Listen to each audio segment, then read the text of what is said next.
The studio lights burned bright, casting a warm glow over the set of The Kelly Clarkson Show. The audience buzzed with anticipation, their energy palpable as Kelly Clarkson, all smiles and Texas charm, leaned forward in her chair. Across from her sat country music legend Tim McGraw, dressed in a tailored black blazer and his signature cowboy hat, exuding a quiet, steady confidence. His latest album had just dropped, and the interview was meant to be a celebratory moment, a chance to talk about music, life, and the road ahead. But beneath the surface something simmered, a tension nobody in the room could quite pin down.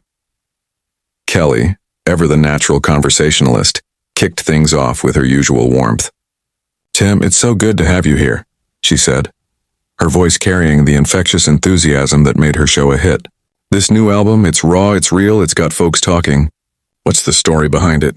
The crowd cheered as Tim offered a small smile, tipping his hat slightly. He spoke about the inspiration behind the songs, the late-night writing sessions, and the way the music poured out of him after years on the road.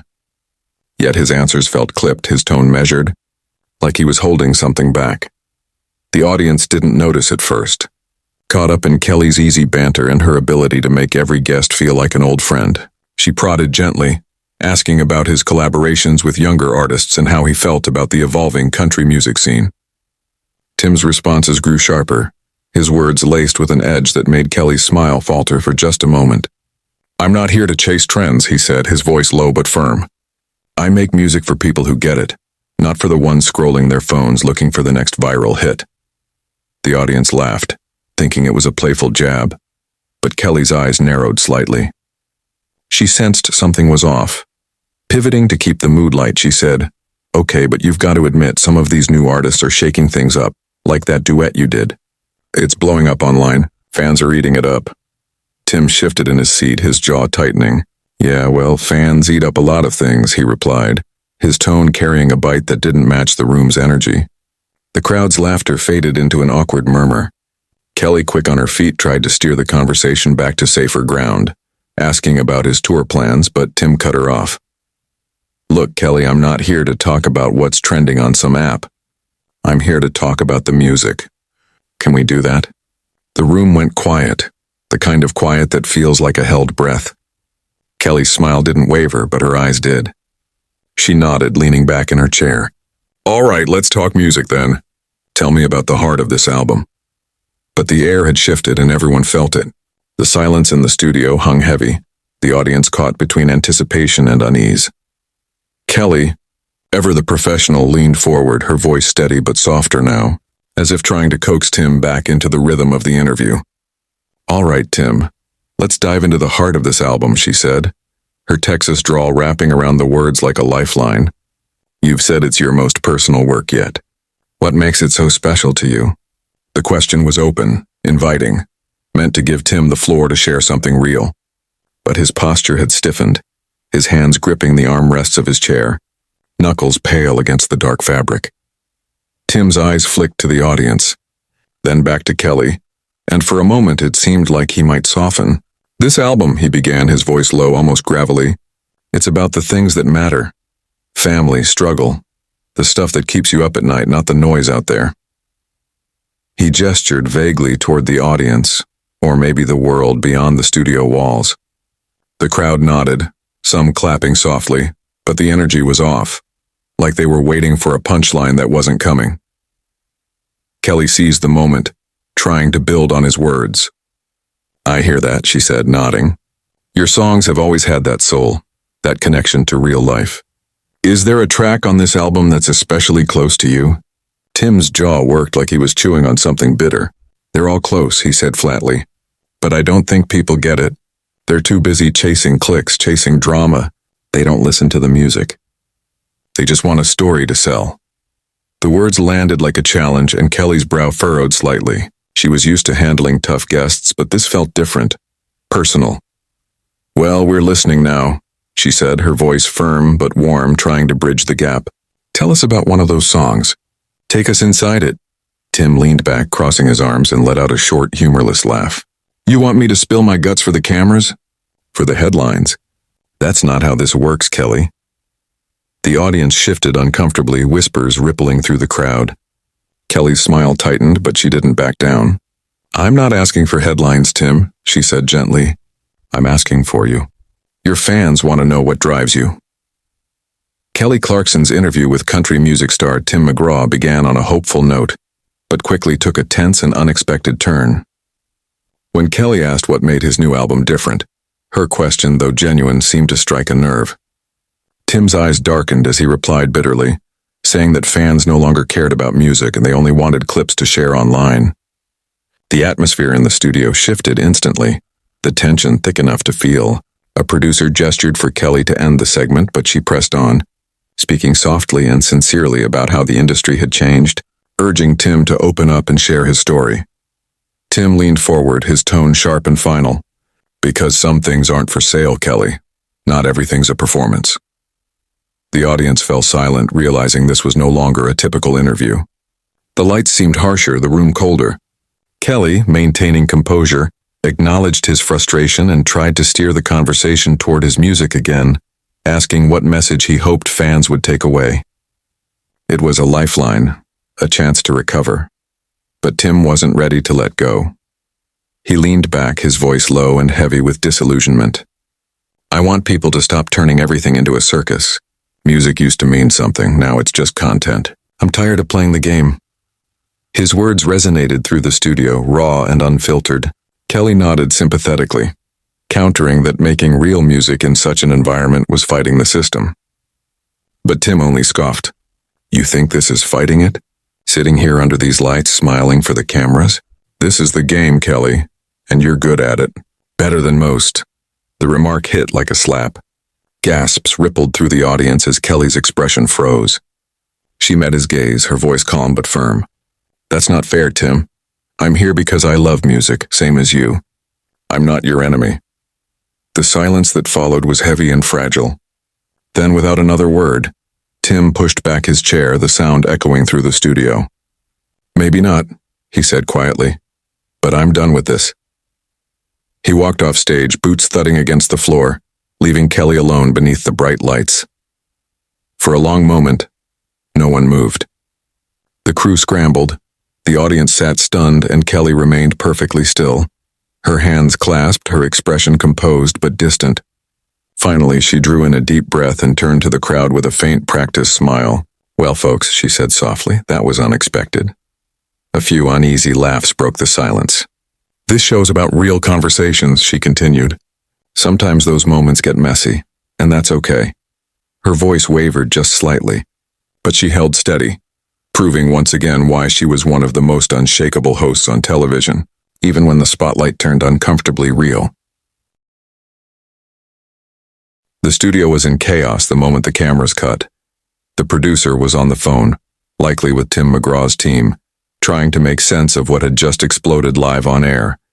Stagehands whispered among themselves, recalling how tense Tim had been all morning, distant, distracted, his usual warmth replaced by a quiet edge.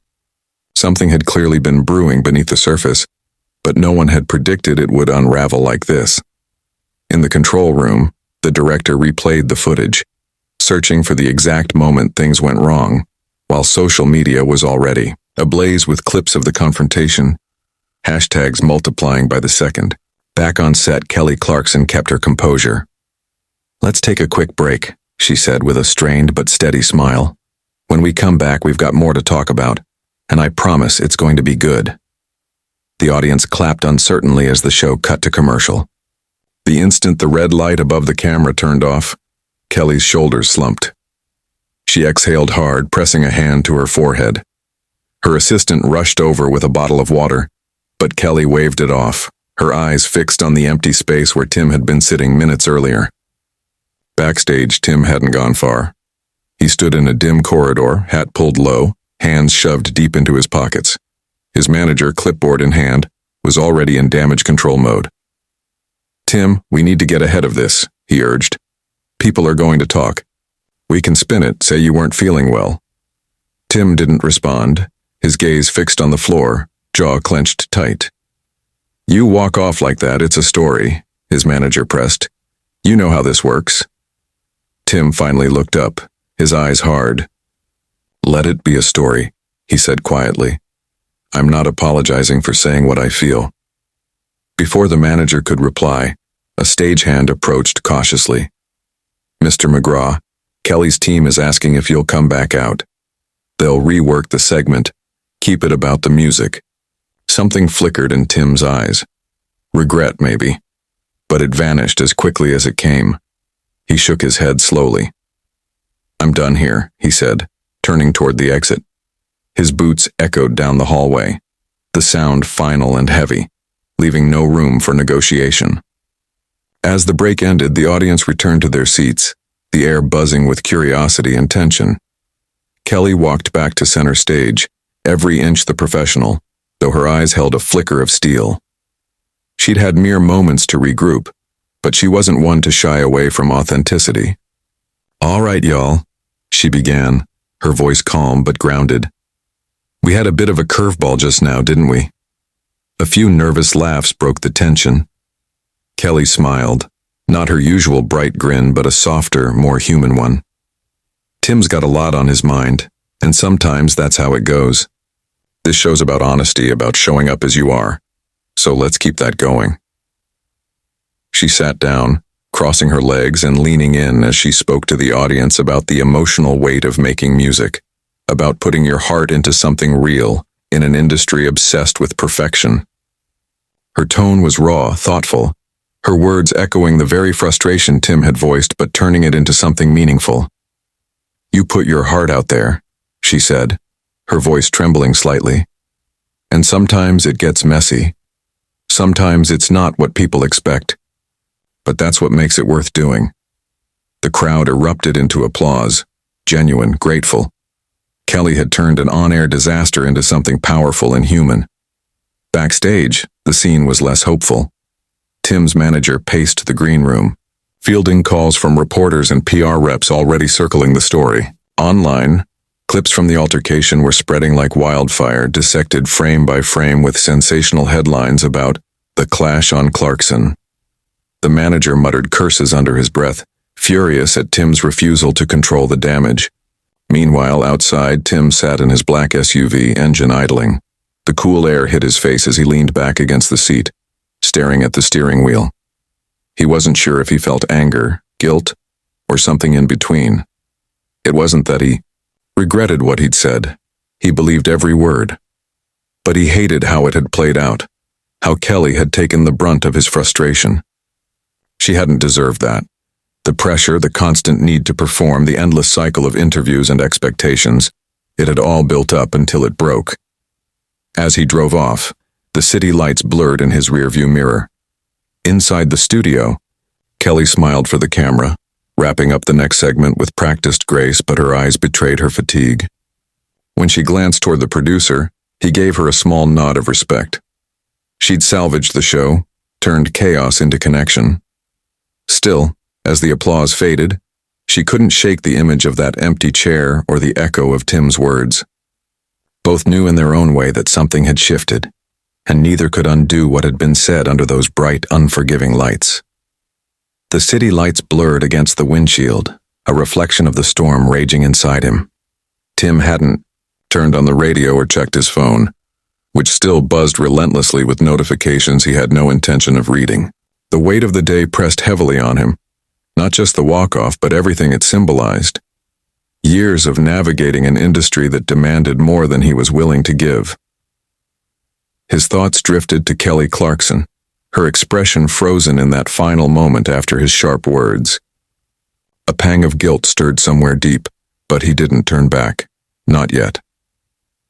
Back at the studio, Kelly powered through the rest of the show, her charisma carrying the weight of the awkward silence that lingered after his departure. The next guest, a lively pop artist, brought a burst of energy to the room, filling it with laughter and music that had the audience clapping along. Kelly matched their mood, smiling, singing, keeping up her effortless charm. But those closest to her noticed the faint strain in her eyes, the way her hands fidgeted when the cameras stopped rolling. As soon as the show wrapped, she thanked the audience with her trademark warmth, then slipped backstage, her smile fading. Her assistant handed her a phone, already open to a flood of online reactions. Kelly skimmed through the comments, the speculation, the outrage, the endless clips replaying Tim's exit, before setting the phone aside. "Let's not do this now," she said softly, retreating to her dressing room. The internet, of course, was on fire. Fans and critics dissected every frame, spinning their own versions of the truth. Some praised Tim for his raw honesty, others called it an overblown tantrum. Kelly's supporters hailed her for maintaining grace under pressure, while others accused her of pushing too far. As always, the truth was murkier than the headlines. In her dressing room, Kelly sat before the mirror staring at her reflection. She wasn't angry, just exhausted, tired of walking the tightrope between authenticity and performance, the same tightrope Tim had railed against. In some unspoken way, she understood him, more than she wanted to admit. Miles away, Tim pulled into a quiet roadside diner, the kind of place he used to visit back before fame turned every move into a spectacle. He slid into a booth, hat pulled low, and ordered a black coffee. The waitress didn't recognize him, and for the first time all day he felt like he could breathe. He thought about the album, the songs he'd written late at night, the stories he'd wanted to share on Kelly's show. Instead, he'd let frustration take over, spilling out in a way that solved nothing. He wasn't proud of it, but he wasn't sorry either. When the coffee arrived, he wrapped his hands around the mug, staring into the dark surface as if it held answers. By the time Kelly left the studio, the sun was dipping low, painting the lot in long orange shadows. Her team had drafted a statement, a carefully worded note about respecting Tim's perspective and looking forward to future collaborations, but she hadn't approved it yet. Instead, she climbed into her car, letting the silence settle around her. For a moment, she considered calling Tim, not for the headlines, not for the damage control, just to talk, artist to artist. But she didn't. Some things needed time to cool, to breathe. As she drove home, she turned on the radio. One of Tim's new songs was playing, raw, honest, and unfiltered. She listened, really listened, and for the first time that day, a small, knowing smile crossed her face. Back at the diner, Tim's phone buzzed again. One message caught his eye. From an old friend in the industry. "You said what a lot of us feel. Just hope it was worth it." He set the phone down and looked out at the fading light beyond the window. Worth it? He wasn't sure. But for the first time in a long while, he felt like he'd said something real. Even if it cost him, his peace, his image, his comfort. At least it was honest. The road ahead would be messy, unpredictable, imperfect. But then again, so was the music. And maybe that was exactly the point.